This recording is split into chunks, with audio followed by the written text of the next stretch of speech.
The unexpected arrival.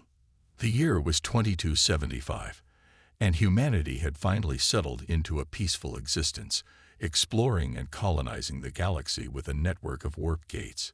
The United Earth Defense Fleet, UEDF, patrolled the borders of human space, ensuring safety and stability for all.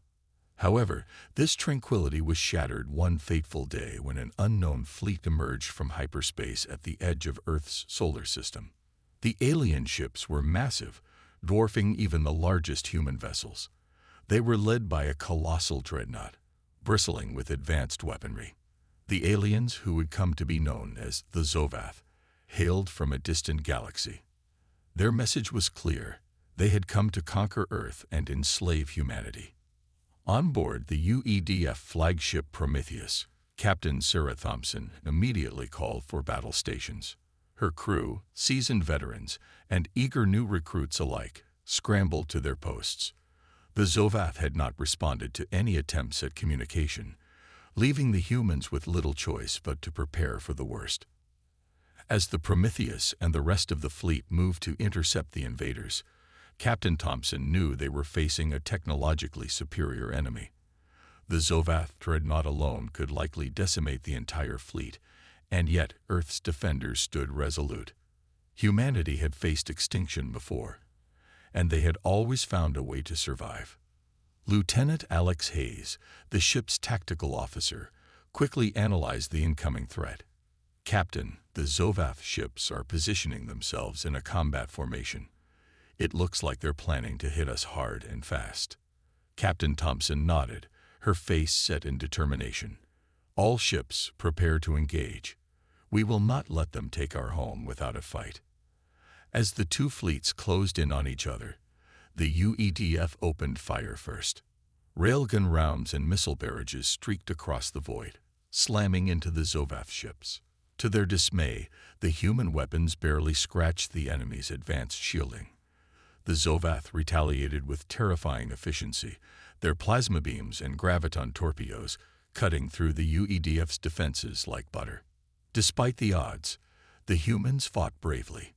The Prometheus led the charge, its powerful weapon systems engaging multiple targets at once. Captain Thompson barked orders, directing her crew with precision and calm. Even as ships around them were being destroyed, the UEDF continued to hold the line. In the midst of the chaos, Lieutenant Hayes made a startling discovery. "Captain, the Zovath ships are vulnerable when they deploy their plasma weapons. There's a slight power drop in their shields during firing." A flicker of hope sparked in Captain Thompson's eyes. "Relay that information to all ships. Target those moments of vulnerability." The UEDF fleet adjusted their tactics, timing their attacks to coincide with the Zovath's plasma discharges. The tide of battle slowly began to shift. The human ships, though still outmatched, managed to land more significant blows on the enemy. For the first time, the Zovath appeared to hesitate, caught off guard by the humans' ingenuity and resilience. However, the cost was high. Ships were lost, and lives were sacrificed. Captain Thompson knew they could not sustain this level of fighting for long. She called a tactical retreat, ordering the remaining UEDF ships to fall back to a defensive position around Earth. As the UEDF regrouped, Captain Thompson and her officers quickly reviewed the situation. The Zovath dreadnought, though damaged, was still a formidable threat. They needed a new strategy, something that could turn the tide in their favor decisively.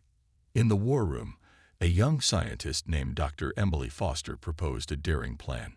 Using experimental technology, they could potentially overload the Zovath's plasma reactors by amplifying the energy feedback during their weapons discharge. It was risky and untested, but it might just work. With little time and fewer options, Captain Thompson gave the order. The UEDF fleet, battered but unbroken, prepared for one final stand. The fate of Earth and humanity rested on their shoulders. As they launched their counteroffensive, every human in the fleet knew they were fighting not just for survival but for the freedom of their entire species. The counteroffensive. The UEDF fleet, now regrouped and fortified around Earth's orbital defenses, braced for the Zovath's renewed assault. Captain Sarah Thompson, with her steady hand and unwavering resolve, led the charge. The enemy dreadnought, still dominating the space with its imposing presence, was a formidable target. The plan to overload the Zovath plasma reactors was risky, but it was humanity's best chance at survival.